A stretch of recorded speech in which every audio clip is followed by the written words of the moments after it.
재정 문제는 누구에게나 깊은 고민이 됩니다. 돈이 없어서가 아니라 들어오는 것보다 나가는 게 많고 아무리 아껴도 부족함이 반복될 때 마음은 점점 지치고 무거워집니다. 카드값이 밀리고 통장 잔고가 바닥나고 자녀 교육비나 생활비를 감당하지 못할 때면 하나님께 기도는 하지만 응답이 없는 것 같고 혹시 내가 뭔가 잘못한 건 아닐까? 불안한 마음도 들곤 합니다. 하나님을 믿고 교회를 성실히 다니면서도 재정이 풀리지 않을 때 우리는 점점 하나님을 향한 기대보다 걱정에 익숙해집니다. 그런데 성경을 가만히 들여다보면 그 문제에 대한 답이 이미 나와 있었습니다. 재정은 단순한 돈의 문제가 아니라 삶의 태도, 마음의 중심, 그리고 하나님과의 관계 문제라는 것을 말씀은 분명히 보여줍니다. 그래서 오늘 우리는 왜 재정이 막히는지, 그리고 어떻게 회복될 수 있는지를 하나님의 말씀 안에서 함께 살펴보려 합니다. 이 시간이 단지 정보가 아니라 하나님께서 지금 내 삶의 말씀으로 응답하시는 시간이 되기를 바랍니다. 첫째, 재정의 막힘은 하나님의 질서를 모를 때 찾아옵니다. 많은 사람들이 재정 문제를 단순히 돈이 부족해서라고 생각합니다. 더 많이 벌면 괜찮아질 거라고 믿고 일자리를 바꾸거나 사업을 확장하면 해결될 거라 기대합니다. 그러나 성경은 전혀 다르게 말합니다. 재정의 막힘은 단순한 금액의 문제가 아니라 하나님의 질서를 모르고 따르지 않을 때부터 시작된다고 말씀합니다. 호세아 4장 6절에서 하나님은 이렇게 말씀하십니다. 내 백성이 지식이 없으므로 망한다고요. 이 지식은 일반적인 정보나 세상의 상식이 아니라 하나님의 말씀, 하나님의 뜻을 아는 지식을 말합니다. 하나님의 말씀을 알지 못하면 하나님이 주시는 방식대로 살 수 없고 그렇게 될 때 삶은 점점 흐트러지기 시작합니다. 하나님은 재정도 영적인 영역이라고 말씀하십니다. 그래서 재정의 문제를 겪고 있다면 우리는 먼저 내 안에 하나님의 질서가 세워져 있는지를 점검해야 합니다. 혹시 내가 재정의 주인처럼 살아가고 있지는 않은지, 돈을 사용할 때 하나님의 뜻을 묻고 움직이고 있는지를 돌아봐야 합니다. 아무리 교회를 다니고 기도를 해도 말씀에서 멀어진 삶에는 하나님의 축복이 자유롭게 흐를 수 없습니다. 잠언 3장 9절에서 하나님은 이렇게 말씀하십니다. 내 재물과 내 소산물의 처음 익은 열매로 여호와를 공경하라고요. 이 말씀은 단지 헌금을 강조하는 것이 아닙니다. 삶 전체의 우선순위를 어디에 두고 사는지를 묻는 말씀입니다. 돈을 쓸 때, 계획을 세울 때, 지출을 결정할 때 하나님을 인정하고 있는지 아니면 그냥 내 방식대로 하고 있는지를 돌아보라는 뜻입니다. 사람들은 재정이 부족할 때마다 돈을 더 벌기 위한 방법만 찾습니다. 그런데 말씀은 방향을 달리 제시합니다.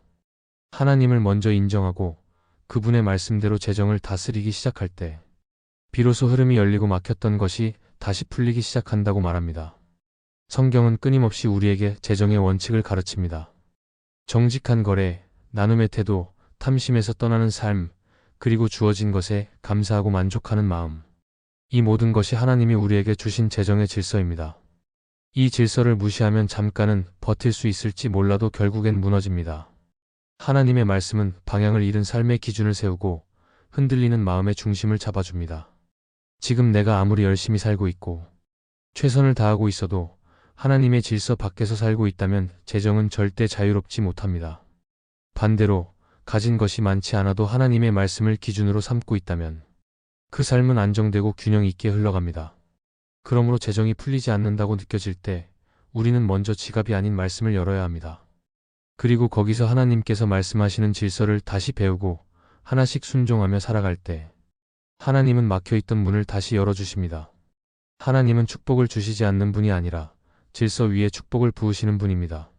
지금 그 질서를 모르고 살았다면 돌아오면 됩니다. 돌아오는 자에게 하나님은 언제나 회복의 은혜를 주십니다. 말씀 앞에 다시 설 때 재정의 길도 다시 열릴 것입니다. 둘째, 재정의 막힘은 마음의 주인이 바뀌었기 때문입니다. 사람은 누구나 돈이 필요합니다. 살아가는데 꼭 있어야 할 것이고 가정을 책임지고 자녀를 양육하고 노후를 준비하려면 반드시 재정이 따라줘야 합니다. 그런데 어느 순간부터 돈이 필요한 수준을 넘어 마음을 지배하기 시작하면 문제가 생깁니다. 처음에는 단지 필요해서 돈을 벌려고 했지만 어느 순간부터 돈이 내 삶의 중심이 되고 돈이 내 기분을 좌우하며 돈이 내 가치를 평가하는 기준이 되어버리기도 합니다. 이렇게 마음의 중심이 흔들리면 재정의 흐름도 함께 막히기 시작합니다. 성경은 바로 그 부분을 가장 먼저 짚고 넘어갑니다. 마태복음 6장 24절에서 예수님은 분명하게 말씀하셨습니다. 사람이 두 주인을 섬길 수 없다고 하셨습니다. 하나님과 재물을 겸하여 섬길 수 없다고 하신 그 말씀은 단순한 원칙이 아니라 우리 마음의 중심을 향한 날카로운 진단입니다. 우리 마음은 한 번에 하나의 주인만 섬길 수 있습니다. 입술로는 하나님을 믿는다고 하면서도 실제로는 돈을 더 신뢰하고 있다면 그 마음에는 이미 갈라짐이 생겨 있는 것입니다. 하나님께 기도는 하지만 통장 잔고가 줄어들면 불안해지고 헌금을 하려고 하다가도 계산기를 먼저 두드려보고 하나님의 말씀보다 재정 상태를 먼저 따져보게 된다면 지금 나의 마음은 하나님이 아닌 돈을 주인으로 삼고 있는 것입니다. 하나님은 그것을 가장 정확하게 보고 계십니다. 마태복음 19장에서 예수님은 부자 청년에게 말씀하십니다. 가진 것을 팔아 가난한 자들에게 주고 나를 따르라고 하셨을 때 그는 근심하며 떠나갔습니다. 이유는 분명합니다. 돈을 가진 게 문제가 아니라 그 돈이 그의 주인이었기 때문입니다. 하나님이 버리라고 하신 것을 붙들고 있는 한 우리는 결코 온전히 하나님을 따를 수 없습니다. 재정이 막히는 이유는 단순한 환경의 문제가 아니라 마음의 주인이 바뀌었기 때문입니다. 하나님보다 돈을 더 신뢰하고 하나님의 뜻보다 돈이 주는 안정을 더 의지할 때 마음의 흐름이 막히고 결국 재정의 흐름도 함께 멈추게 됩니다. 하나님은 우리의 통장보다 마음을 먼저 보십니다. 삶이 아무리 바쁘고 복잡해도 돈을 향한 태도가 흐트러지기 시작하면 그것은 결국 믿음의 문제로 번지게 됩니다. 돈이 주는 안정감은 잠시뿐입니다. 상황이 흔들리면 금방 무너지고 위기가 오면 더 깊은 불안과 두려움이 찾아옵니다. 그러나 하나님을 주인으로 삼는 삶은 다릅니다. 가진 것이 많지 않아도 마음이 평안하고 위기가 찾아와도 흔들리지 않습니다. 왜냐하면 그 삶의 중심은 하나님께 있기 때문입니다. 지금 내 삶의 재정이 막혀 있다면 먼저 마음을 점검해야 합니다. 하나님을 믿는다고 하면서도 실제로는 돈을 붙들고 있지는 않은지, 기도하면서도 계산과 조건을 더 중요하게 여기고 있지는 않은지 돌아보아야 합니다. 주님은 묻고 계십니다. 정말 나를 주인으로 인정하고 있느냐고, 정말 내 뜻에 따라 돈을 사용하고 있느냐고 말입니다. 재정의 회복은 마음의 주인이 누구인지 다시 정하는 데서부터 시작됩니다. 하나님을 내 삶의 주인으로 다시 고백하고 돈은 그분이 맡기신 도구라는 것을 인정할 때 흐르지 않던 재정도 다시 흐르기 시작할 것입니다. 돈을 잘 다루는 길은 돈을 덜 사랑하는 데 있습니다. 그리고 그 사랑의 자리를 하나님께 다시 돌려드릴 때 하나님은 그 삶을 믿고 재정의 축복을 맡기십니다. 주인을 바꾸면 마음이 달라지고 마음이 달라지면 재정도 달라지게 됩니다. 지금이 그 변화의 시작이 될 수 있습니다. 셋째, 재정의 막힘은 흘려보내지 않는 삶에서 시작됩니다. 하나님은 우리에게 재정을 맡기실 때 단지 우리가 잘 살기만을 위해 주시는 것이 아닙니다.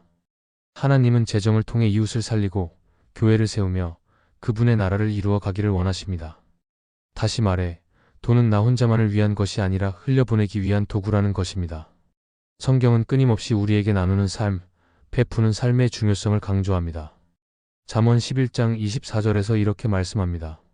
흩어 구제하여도 더욱 부하게 되는 일이 있나니 과도히 아껴도 가난하게 될 뿐이라고요. 이 말씀은 우리의 상식과는 전혀 다른 원리입니다. 세상은 아껴야 모인다고 말하지만 하나님은 나눌 때 더 부유해진다고 말씀하십니다. 이 차이를 이해하지 못하면 우리는 재정을 자꾸 움켜쥐고만 살게 되고 결국 그 움켜쥔 것 때문에 하나님의 흐름이 끊어지게 됩니다. 많은 사람이 재정이 부족할수록 더 움켜쥐고 더 계산적으로 바뀝니다. 나눔은 여유 있는 사람만 할 수 있는 것이라 생각합니다. 그러나 성경은 그렇게 말하지 않습니다. 누가복음 21장에서 예수님은 한 가난한 과부의 헌금을 칭찬하셨습니다. 그녀는 가진 것이 거의 없었지만 자신의 모든 것을 하나님께 드렸고 예수님은 그것을 누구보다 귀하게 여기셨습니다. 많고 적음이 중요한 것이 아니라 그 마음이 중요하다는 것을 주님은 분명히 보여주셨습니다. 다시 말해, 내가 얼마나 가졌느냐보다 그 가진 것을 어떻게 사용하는지가 하나님의 관심이라는 것입니다. 그런데 우리는 가질수록 더 두려워지고 많아질수록 더 꽉 붙잡으려 합니다. 결국 더 가졌지만 더 불안해지고 더 채웠지만 더 공허해집니다. 왜냐하면 흘려보내지 않는 재정은 결국 썩고 마르기 때문입니다. 하나님은 흐르는 통로를 기뻐하십니다. 재정이 필요한 곳에 나누고 어려운 이웃에게 손을 내밀며 하나님의 나라를 위해 기꺼이 드릴 줄 아는 자에게 하나님은 다시 채워주십니다. 그것이 성경이 말하는 순환의 원리입니다. 구제를 좋아하는 자는 풍족하게 될 것이며 남을 윤택하게 하는 자는 오히려 더 윤택해질 것이라고 하나님은 약속하십니다. 그러나 내 안에 인색한 마음, 비교하는 마음, 손해보기 싫어하는 태도가 자리 잡으면 그 순간부터 하나님의 공급도 막히기 시작합니다. 돈이 없어서가 아니라 돈이 내 안에 머물기만 해서 막히는 것입니다. 흘려보내는 삶은 단순한 자선이 아닙니다. 그것은 믿음의 표현입니다. 내가 가진 것이 하나님의 것임을 인정하고 하나님이 원하시는 방식대로 그것을 사용하겠다는 신앙의 고백입니다. 그리고 그런 삶을 사는 사람에게 하나님은 더 맡기시고 더 부어주시고 더 넓은 통로로 사용하십니다. 지금 내 삶의 재정의 흐름이 막혔다면 혹시 내가 그 흐름을 막고 있지는 않은지 돌아봐야 합니다. 손을 열지 않으면 받을 수 없고 나누지 않으면 다시 채워지지 않습니다. 하나님은 먼저 주는 자에게 넘치도록 부어주십니다.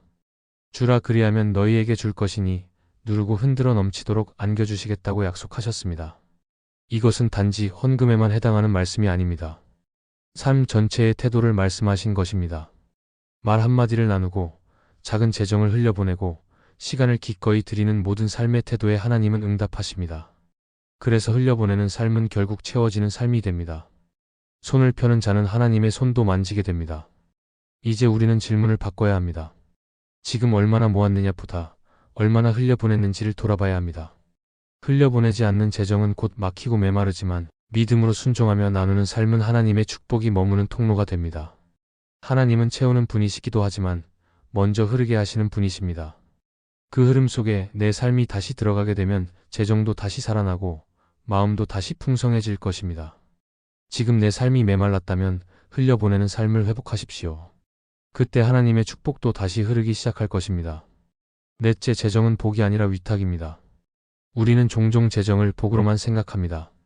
돈이 많아지면 하나님께서 나를 축복하셨다고 믿고 돈이 줄어들면 하나님이 나를 외면하신 것처럼 느낍니다. 그러나 성경은 그렇게 말하지 않습니다.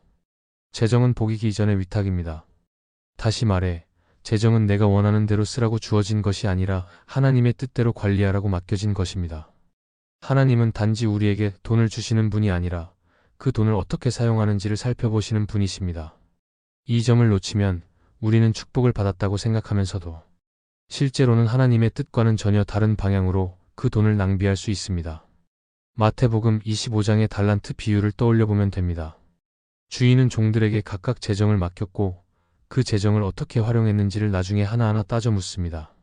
주인은 단 한 번도 그 돈이 누구의 것인지 양보하지 않았습니다. 처음부터 끝까지 주인의 돈이었고 종은 관리자로서 충실해야 했습니다. 재정도 마찬가지입니다. 내가 버는 모든 돈, 내가 사용하는 모든 자산은 궁극적으로 하나님의 것입니다. 그리고 하나님은 우리가 그것을 어떻게 쓰는지를 통해 우리의 믿음과 중심을 보십니다. 누가복음 16장 11절에서도 이렇게 말씀하십니다. 너희가 만일 불의한 재물에 충성하지 아니하면 누가 참된 것으로 너희에게 맡기겠느냐고요. 작은 돈을 어떻게 다루는지를 통해 하나님은 우리에게 더 큰 것을 맡길 수 있는지를 판단하신다는 말씀입니다. 우리가 가끔은 큰 돈이 생기면 잘 쓰겠다고 말하지만 지금 있는 작은 재정에 정직하지 않다면 하나님은 더 큰 축복도 맡기지 않으십니다. 왜냐하면 이미 그것으로 우리의 마음을 충분히 드러내고 있기 때문입니다. 팀 켈러는 그의 책 일과 영성에서 이렇게 말합니다. 우리 중 누구도 자신이 탐욕스러워 보인다고 생각하지 않는다. 그러나 탐욕은 돈을 어떻게 쓰는지를 통해 가장 선명하게 드러난다. 우리가 재정에 대해 어떤 자세를 갖고 있느냐는 결국 영적, 민감함과 순종의 문제라는 것을 이 말은 잘 보여줍니다. 다시 말해, 돈을 아무렇게나 쓰면서 하나님을 사랑한다고 말할 수는 없는 것입니다. 돈을 다루는 방식 속에 신앙이 있고 가치관이 있고 우선순위가 담깁니다. 그렇기에 하나님은 단지 재정을 주시는 것이 아니라 그것을 통해 우리를 시험하시고 훈련시키시는 것입니다.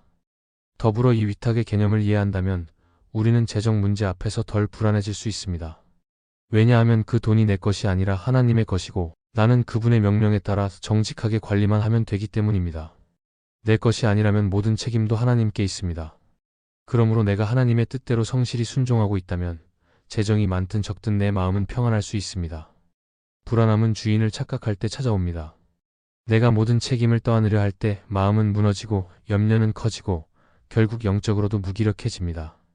그러나 진짜 주인을 바로 인식하면 내가 해야 할 일은 철저히 관리하고 순종하는 것뿐이라는 것을 알게 됩니다. 지금 우리 삶에서 재정이 막히고 있다면 이 질문을 먼저 해야 합니다. 나는 지금 내 돈을 쓰고 있는가? 아니면 하나님의 돈을 맡아서 쓰고 있는가? 이 질문이 분명해지면 삶의 많은 부분이 정리되기 시작합니다. 재정이 막히는 이유는 돈이 부족해서가 아니라 그 돈의 주인을 망각했기 때문입니다. 돈을 주인 삼으면 인색해지고 조급해지고 끝없이 욕심을 부리게 되지만 하나님을 주인으로 인정하면 정직해지고 절제하게 되며 다시 채워질 것을 기대하며 나누는 삶을 살 수 있습니다. 재정은 결국 하나님의 나라를 이루는 수단입니다. 그래서 우리는 돈을 사랑해서도 안 되고 두려워해서도 안 됩니다. 재정은 하나님의 손에서 우리의 손으로 잠시 위탁된 것일 뿐입니다. 위탁된 자로서의 태도를 회복할 때 하나님은 다시 맡기시고 다시 채우십니다. 이제 우리의 마음속에 진정한 고백이 있어야 합니다. 하나님, 제 재정의 주인은 제가 아니라 주님이십니다. 제가 주님이 맡기신 것을 정직하고 기쁘게 사용하겠습니다. 이 고백이 삶의 실제가 될 때 재정의 흐름도 다시 시작될 것입니다. 이제 우리는 분명히 알게 되었습니다. 재정이 막히는 이유는 단순히 돈이 부족해서가 아니었습니다. 말씀을 따라 살지 않았던 삶의 방향, 하나님의 질서를 놓친 태도, 그리고 재정을 대하는 잘못된 마음이 축복의 흐름을 멈추게 했던 것입니다. 우리는 그동안 돈이 없다고 상황이 어렵다고만 생각했지만 성경은 분명히 말합니다. 하나님의 백성은 말씀을 떠나면 어떤 영역에서든 막히게 되어 있습니다. 반대로 말씀 안에 거하고 하나님을 재정의 주인으로 인정하고 그분의 뜻에 따라 정직하게 관리하고 순종할 때 하나님은 반드시 열어주십니다. 돈이 아니라 마음을 보시는 하나님 앞에 다시 우리의 중심을 들이십시오. 탐욕을 버리고 나눔으로 살아가며 주신 것 안에서 감사할 때 하나님의 공급은 언제나 풍성하게 흘러옵니다. 지금 이 시간이 나의 재정이 아니라 나의 믿음을 다시 바로 세우는 시간이 되기를 바랍니다. 재정은 하나님을 영화롭게 하는 통로입니다. 그 통로가 다시 열리기를 축복합니다. 이 말씀이 마음의 은혜가 되셨다면 좋아요와 구독으로 함께 해주세요. 그리고 댓글에 아멘이라고 남겨주시면 하나님의 은혜가 더 많은 사람들에게 전해질 것입니다. 여러분의 삶 위에 하나님의 은혜가 언제나 함께 하시기를 바랍니다.